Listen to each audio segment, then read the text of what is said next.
ስለዚህ ንዑስ ስብስቦች ስንት ናቸው ማለት ነው? 8 ናቸው ስንቆጥር።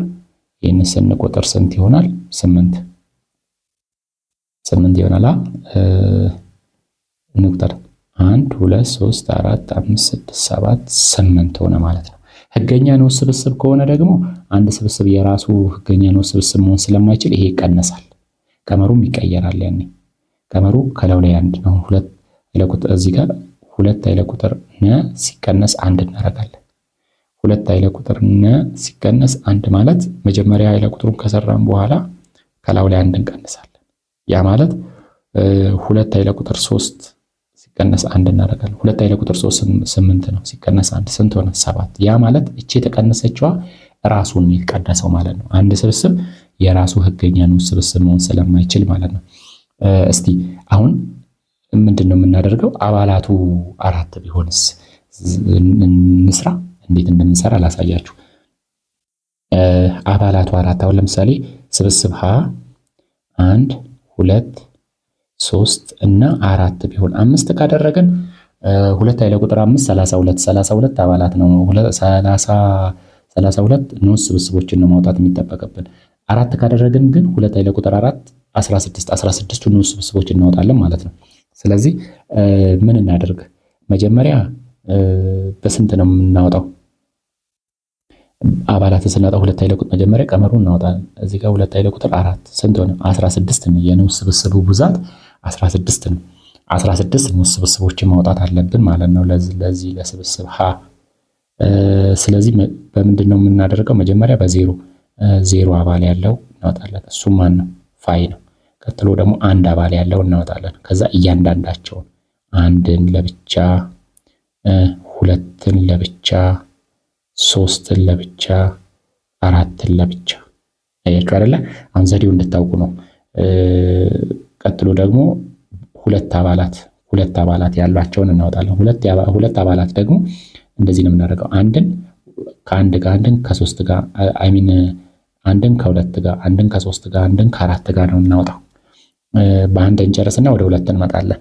ስለዚህ ምንድነው የምናደርገው ማለት ነው? 1ን ከ2 ጋር፣ 1ን ከ3 ጋር፣ 1ን ከ4 ጋር 1ን ጨረስን አይደል? 1ን አዛምደን ጨረስን። 1 ከ2፣ 1ን ከ3፣ 1ን ከ4። አሁን ደግሞ ወደፊት ነው የምንሄደው። ወደፊት ሄደን 2ን ከ3፣ 2ን ከ4 እናዛምዳለን። ስለዚህ ምንድነው የምናደርገው? 2ን ከ3፣ 2ን ከ4። እሺ ጥሩ። አሁን ደግሞ በ3 ስናዛምድ ደግሞ አልጨረስንም። ግን በ2 አልጨረስንም። 3 እና 4 ማዛመድ አለብን። ስለዚህ 3 እና 4ን ማዛመድ አለብን። አሁን ጥያቄ ትጠይቃላችሁ። የዚህ ንዑስ ስብስብ 2 አባላት ያላቸው ስንት ናቸው ተብላችሁ ብትጠየቁ ስንት? እዚህ ጋር መቁጠር ነው። 1 2 3 4 5 6 ብላችሁ ተመልሳላችሁ።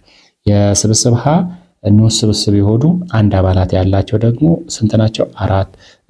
የስብስብ ሀ ንዑስ ስብስቦች 3 አባላት ያላቸው ደግሞ ስንት ናቸው ከተባላችሁ ደግሞ እሱንም ትሰራላችሁ ማለት ነው። እንደዛ ትንሽ ወሰብሰብ አድርጎም ጥያቄውን ማውጣት ይቻላል። እሱንም እንድትረዱ ነው በዛ ውስጥ። ቀጥሎ ደግሞ በ3 አባላት አሁን 2 ነው ጥንድ የምትይዙት መጀመሪያ። በ3 ለማውጣት ደግሞ መጀመሪያ ያሉትን 2ቱን ትይዙና እነኚህን 2ቱን ከያዛችሁ በኋላ ከ2ቱ ጋር ታዛምዳላችሁ። ይሄን ከዚህ ከጨረሳችሁ በኋላ ደግሞ ቀጥሎስ እንደዚህ 2ቱን ትይዙና ከዚህ ጋር ታዛምዳላችሁ። እንደዛ ነው የሚሰራው ማለት ነው። ስለዚህ አሁን በ3 ለማዛመድ መጀመሪያ እነኚህን 2ቱን እንያዝ።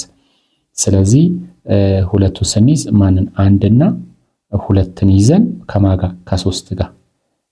ቀጥሎ ደግሞ 1 እና 2ን ይዘን ከስንት ጋር? ከ4 ጋር።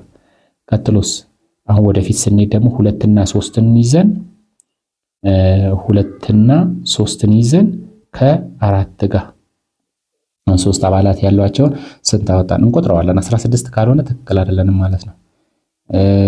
3 አባላት አሁን 1 3 1 2 3 1 2 4 ከዛ 3 2 3 4። ስለዚህ ስንት ሆነ ማለት መጨረሻ ላይ ደግሞ 4 አባላት ያሏቸውን ደግሞ እናወጣለን። የዘለልነው ካለ እስቲ እንፈልጋለን። ራሱ ስንት ነው? ራሱ ማለት 1 2 3 4 ሃም ብለን ብንጽፍ ራሱ ስብስቡ ለማለት ነው።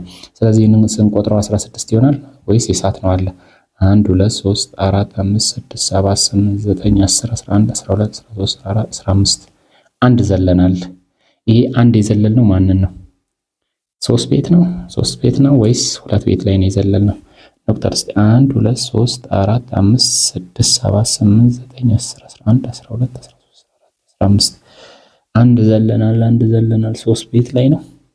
ስለዚህ 1 3 4 ይቀራል ማለት ነው። ስለዚህ አሁን ይሄን ስንቆጥረው ስንት ይሆናል? 16 መሆን አለበት። 1 2 3 4 5 6 7 8 9 10 11 12 13 14 15 16 ሆነ ማለት ነው። ስለዚህ እነኚህ በሙሉ የዚህ የስብስብ ሀ ንዑስ ስብስቦች ናቸው። ስለዚህ ሌላ ጊዜም ስትጠየቁ እንደዚህ እነኚህ በፊደል እየተተኩ ነው የምትጠየቁት ማለት ነው። ለምሳሌ ይሄን ቀ ይባላል፣ ይሄ ቀ፣ ይሄኛው በ፣ ይሄኛው ተ፣ ይሄ ረ፣ ይሄኛው መ እየተባላችሁ እንደዚህ ነው የምትጠየቁት። አሁን መ እንደዚህ ከሆነ ስብስብ ሀ እንደዚህ ከሆነ ስብስብ መ የስብስብ ሀ ንዑስ ስብስብ ነው ወይ እየተባላችሁ፣ ስብስብ ቀ እንደዚህ ቢሆን ስብስብ ሀ ደግሞ ይሄ ከሆነ ስብስብ ቀ የስብስብ ሀ ንዑስ ስብስብ ነው ወይ እየተባላችሁ ነው የምትጠየቁት ማለት ነው። መጀመሪያ ያያችሁ ንዑስ ስብስቦቹ ተቆጥረው የሚያልቁ ተዘርዝረው የሚያልቁ መጀመሪያ ሊሰሩ የሚችሉ ናቸው። በግምት አይደለም አይደለ? አሁን ይሄ በግምት አይደለም እንደዚህ የሚሆነው። እነኚህን አይታችሁ ከሆነ ትርጓሜውን በቀጥታ ነው የሚያሟሉት። ትርጓሜውን የንዑስ ስብስብን ትርጓሜ በቀጥታ ያሟላል።